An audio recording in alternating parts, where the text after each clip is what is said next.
Hello, this is David from smallbusinesspage.org, and in this short podcast, I'm going to talk about a couple of things, and the main thing is going to be ideas, how you get ideas, how to generate ideas, and we'll share some thoughts on that.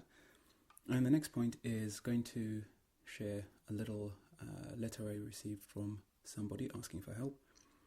And they have a little dilemma in that they want to start a project and they're not sure how to. Alright, so starting off with ideas. Well, there are a lot of different ways you can go about generating ideas. So you might want to come up with ideas because you're stuck. Maybe you have to deal with a certain problem. For example, you're getting a lot of customer complaints and you're not quite sure how to go about doing that. Maybe you're trying to promote your business and get new customers through the door. And of course, there's lots and lots of different ways you can promote, but maybe you're stuck on ideas of how to go about doing it. Maybe you have to generate some kind of content, for example, and you're not quite sure how to go about doing that or what topics you should use and so on and so forth.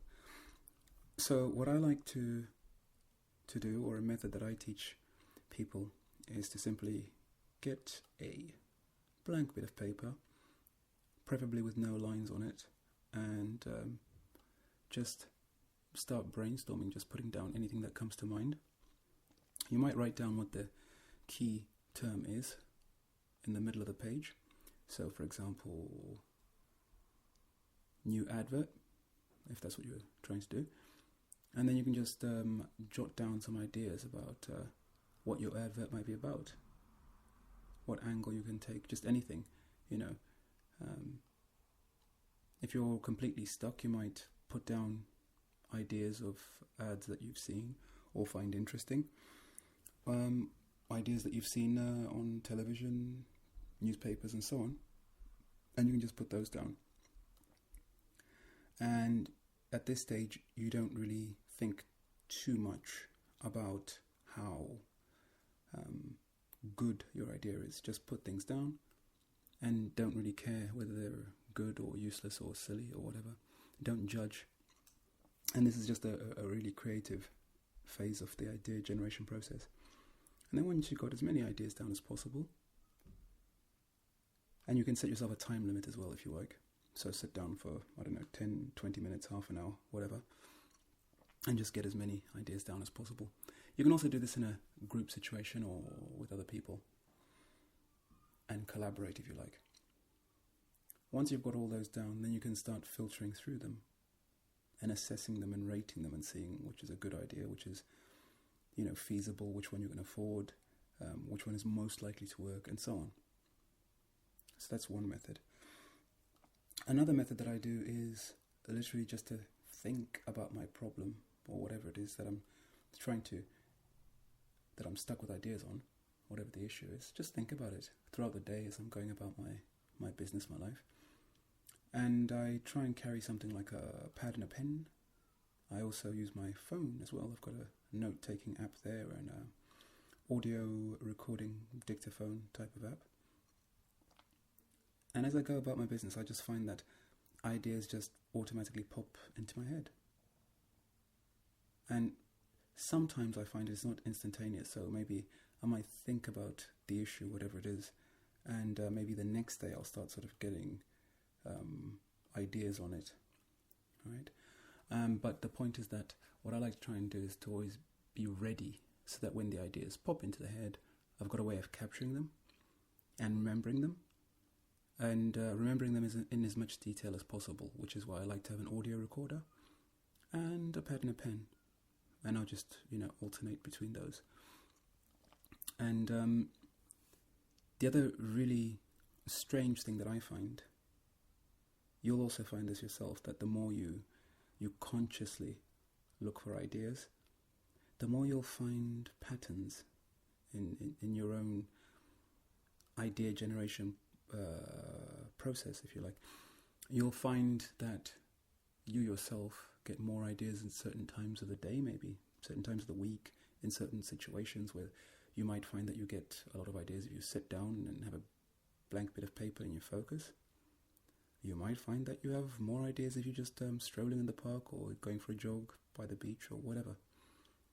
I actually find, strangely enough, that a lot of my ideas come either when I'm having a jog or a skate at the beach, or when I'm actually in the bath, which is a little bit strange, but yeah, I find quite often I'm having a bath and I just, washing, and I'm coming up with idea after idea after idea on whatever topic it is that I've found challenging. But I've even gotten to the point that sometimes I actually go to bed, for a bath, and I'll have a pad and a pen with me, or a pad and a pencil, because I know that I'm going to have an idea on a problem that I've been really struggling with. The other point is that I often find that ideas evolve. So initially, the solution to your problem comes along, but then you'll find that after a while, it kind of the initial idea that you got, automatically you'll find a better or a more improved version of that idea.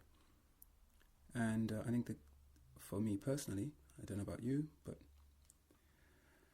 I find that the key important factor in the whole idea process is in really having the intent to sort of say, okay, I need to work this problem out, or giving it some thought time, if you like. And it isn't always just sitting down and thinking about it when I'm at the desk or at the computer or something. In fact, that's probably where I do, if you like, less creative thinking, if you like. Because usually by the time I sit down to write something or to use the ideas, I've already got a clear idea of whatever it is that I'm trying to do. And then when I sit down, I'm literally writing it down, or writing the article or whatever it is that I'm trying to do. And as I'm getting that down, sometimes other little improvements or tweaks come along. But the initial creative spark, the initial big idea, comes usually when I'm not sitting down at the desk. That's for me. I don't know about you. So yeah, those are my thoughts on generating ideas, and really, like I said, the main thing is to have the intent in mind that you're actually trying to solve a problem, and then being ready when inspiration comes along, ready to capture it, and then also being creative in using that idea and letting it evolve and change into something even better. Okay. So I'd love to hear your take on ideas and how you get inspiration and get ideas, and what you do to capture, to improve, and so on. Now I'd like to quickly share with you, this is not word for word what the person asked me, but just a paraphrasing, if you like. So someone wrote to me and asked that they wanted some help because they want to start a business, and they were not too clear what the business would be, but they have an interest in sports and nutrition and so on, and they wanted to start something along those lines, but they weren't quite sure how to go about it. Well, I just basically said to them that really what you want to do is to, before you even get to the specific type of business you want to go into, you want to look around at yourself first of all, and look at your own personality, your own qualities, your own strengths and weaknesses, if you like. Look at what motivates you, what gets you fired up.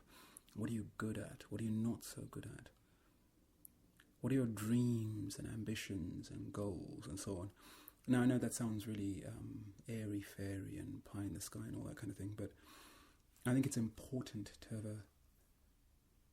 a clear picture of yourself, and your own strengths and weaknesses and so on, your own drivers and motivators, before you sort of just jump at a business opportunity. Then from there, obviously, you can look at something a little bit more concrete, like resources. What do you have? What do you own? How much capital can you get together? Realistically, of course. And then after that, you can start looking at actual business ideas and you can look around at businesses that are around you that are to do with the subject that you're interested in. If after you've gone through those initial stages I've just outlined, if you are still actually interested in sport and fitness and so on, you can then look at the different types of businesses around you and see if you can get some inspiration from that. And you can get into specifics and see how much it actually is to finance that type of business. Then you can look at obviously the market. What's your local market like for whatever that you want to get into, if it's fitness or nutrition or whatever it is, and look at the market. If your business is going to be local, look at the local market. If it's not, then look at the regional, global, whatever whatever your market is going to be for your business. Look at that. Look at how it's made up. Look at who the customers are. Look at how active they are. Is the market growing? Is it falling? Who are the competitors? Do competitor analysis. Okay. And get all this down, and then actually find costings for the different options that you may have in the area that you want to get into. So that's how I would go about it. And then finally, of course, you'll match the opportunity to your own skills and resources, because obviously some skills you already have, and some skills you may have to buy in. I mean, if you can't design a website, well, you probably either have to hire someone to do it for you, or you have to buy one, all right, for example. And that goes with everything else that you'll need to run your new business. But obviously you can do all of this on paper before you ever actually go into your pocket and spend money. Because if you don't do all of this beforehand, you might increase the chances of failure. But who knows? You might succeed on your first try just by random luck. Who knows? Anyway, that's the end of today's little podcast. And it's been David from smallbusinesspage.org. And I'm looking forward to hearing from you. Share your opinions. Tell me what you liked, what you didn't like.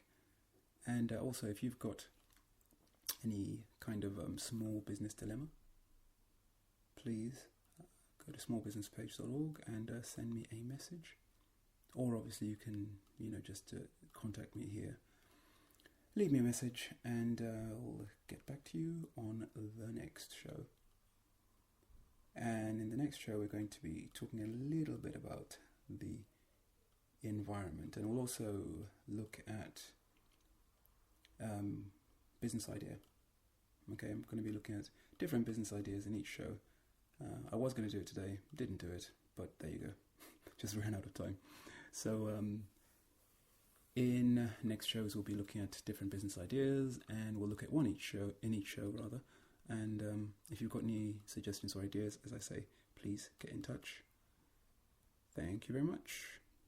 Talk to you soon. Bye for now.